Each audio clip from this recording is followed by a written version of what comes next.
তো বন্ধুরা, আজকে আমি তোমাদেরকে বানিয়ে দেখাবো তাল কদম পিঠে। তো তাল কদম পিঠে বানানোর জন্য কি কি লাগবে সেটা তোমরা দেখতেই পাবে, আর আমি বানিয়েও দেখাবো, তোমরা দেখতে থাকো। তো দেখো, প্রথমে আমি তাল দুটো ধুয়ে নিচ্ছি একটু জল দিয়ে ভালো করে। ছোলার পরে তো ধোয়া যাবে না, তাই আমি এখানে একটু ধুয়ে নিচ্ছি। ধুয়ে আমি তালটা ছুলে নিলাম। ছুলে এখন তালের থেকে যে তালের পাল্পটা আছে সেটা বের করতে হবে। তার জন্য আমি একটু একটু করে জল দিয়ে এটাকে ভালো করে চটকে নরম করে নেব। নরম না করলে তো বের হবে না, তো সেজন্য এটাকে নরম করতে হবে। তো নরম করে নিচ্ছি আমি একটু জল দিয়ে। এখন এই যে একটা ঝাঁঝরি থালা নিয়েছি, এটার মধ্যে আমি ওটাকে দিয়ে ঘষলেই তালের পাল্পটা বেরিয়ে যাবে। এটা তোমরা জানোই, যারা তাল এরকম করে পাল্প বের করো তারা তোমাদের মতো তোমরা বের করে নেবে। আমার মতো করে যে বের করতে হবে তার কোনো মানে নেই। তো আমার তালটা হয়ে গেছে। এখন আমি নারকেল নিয়েছি দুটো নারকেল নিয়েছি। নারকেলটা একটু কুড়ে নেব। নারকেলটা কুড়ে নিই। একা একা এগুলো করতে খুব অসুবিধা। আগে তো অনেক রান্নাবাড়ি অনেক কিছু করতাম, কিন্তু এখন একা একা না হয়ে ওঠে না। তারপর আমি এখানে একটু কড়াই বসিয়ে দিয়েছি। কড়াইয়ের মধ্যে আমি একটু জল দিয়েছি। জলটা এই কারণেই দিয়েছি, তো জলটা দিলে কি হবে, আমার তালটা নিচ দিয়ে লাগবে না, আর জলটা আমার শুকিয়েই যাবে। দেখো, জলটা শুকিয়ে গেছে। এখন আমি এর মধ্যে দিয়ে দিচ্ছি একটু চালের গুঁড়ো। তোমরা চালের গুঁড়ো, ময়দা যে কোনো একটা দিয়ে করতে পারো, কোনো অসুবিধা নেই। তো আমি চালের গুঁড়োটা দিয়ে নিচ্ছি। একটু ময়দাও দিয়েছি আমি এর সঙ্গে মিক্সড করে। তখন আমি এটা একটু নেড়ে নিয়েছি। আর এটা এরকম করে একটু নরম নরম রাখতে হবে, পুরো শক্ত করলে কিন্তু পিঠেটা হবে না। এরকম একটু নরম। আমি এখন ওই কড়াইটার মধ্যেই নারকেল কোড়া দিয়ে দিলাম, আর একটু গুড় দিয়ে এটা দিয়ে আমি পুর বানাবো। পুর তো তোমরা জানোই, অনেক পিঠাতেই, কুলি পিঠাতেও পুর লাগে, তো সেরকমই একটা পুর বানিয়ে নিচ্ছি আমি।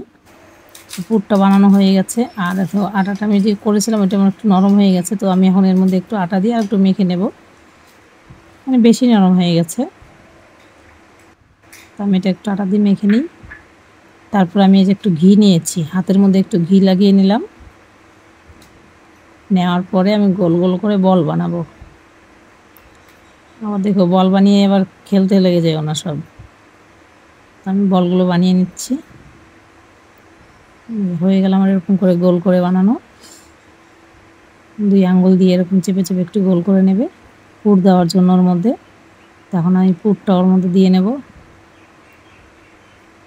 দেখো, পুরটা ভরে দিলাম। ভরে দিয়ে আমি আবার একটু গোল করে নেব এটাকে। 2 হাতে চেপে চেপে একটু গোল করে নেব, বলের মতো করে নেব। তোমরা নারকেল নাড়ু বানাতে পারো, সেই নারকেল নাড়ুর মতো এটা একটু বানিয়ে নিতে হবে। তোমার বানানো হয়ে গেল। এখন আমি কি করব বলো তো, এটা হচ্ছে আমি চাল, বাসমতি চাল যেটা আছে সেটাকে আমি আধ ঘন্টা আগে ভিজিয়ে রেখেছিলাম। তারপর জলটা ঝরিয়ে নিয়েছি।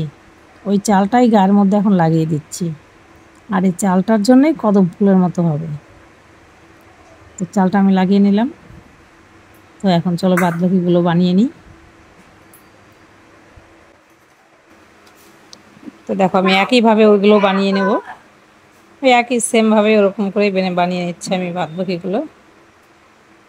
দেখো, কুলি পিঠা হতে যেরকম পুর ভরো, সেরকম কুলি পিঠারই পুর ভরতে হবে আর কি। তো আমি এটাও বানিয়ে নিলাম। আর চালটা তোমরা ভিজিয়ে জল ঝরিয়ে নেবে, জল না ঝরালে কিন্তু হবে না। ভিজিয়ে নিয়ে জলটা ঝরিয়ে রাখবে কিছু সময়, তারপরে বানাবে। তো দেখো, আমার হয়ে গেছে বানানো সবগুলো। এই দেখো, এখানে আমি বানিয়ে রেখেছি। এখন আমার এটাতে মেন কাজ। এখন আমি দেখো একটা ঝাঁঝরের থালাটা নিয়েছি, এর মধ্যে পিঠেগুলো একটা একটা করে সাজিয়ে দেব। এইভাবে আমি সাজিয়ে দিচ্ছি। একেবারে একটার সঙ্গে একটা লাগিয়ে দিবে না, একটু ফাঁকা ফাঁকা দিতে হবে। লেগে গেলে আবার চালটা যখন ফুলবে তখন আবার একটার মধ্যে একটা লেগে যাবে, তাই একটু ফাঁকা ফাঁকা করে দিতে হবে।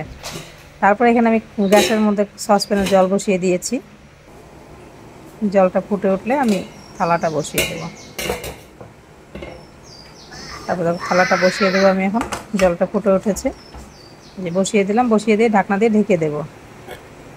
এটা বেশি সময় না, 10 মিনিট সেদ্ধ করলেই হয়ে যাবে। এটা প্রথমে তোমরা গ্যাসটা বাড়িয়ে দিয়ে জলটা ফুটিয়ে নেবে, তারপরে গ্যাসটা মিডিয়াম করে দেবে। তো দেখো আমি 10 মিনিট পরে আমি ফিরে আসছি।